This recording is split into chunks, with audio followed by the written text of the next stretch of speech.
Gigi Priscilla Kelly. She's been announced to make her promotional debut June 14th at WR Cage Horrors.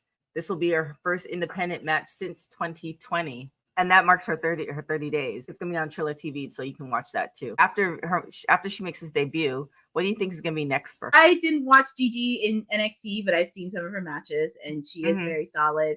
Jacob also had a lot of praise for her, but also just really reinventing herself. Also, the advice that Matt Cardona gave to all the new releases, saying like you could either mope around with it, or you could take it and create an opportunity out of nothing. Yeah. This is like the good thing when you come from the indies and you go into WWE, then it's almost like riding a bike of some sort.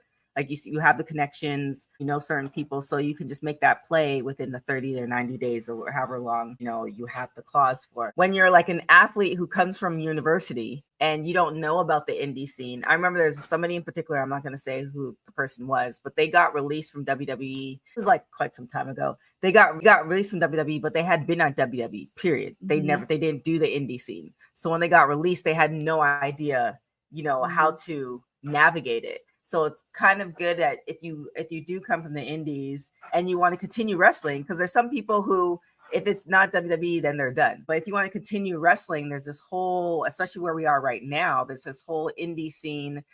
You can make money. Like I know people who this is what they do, period. They don't do any other jobs. They don't have like a shoot job.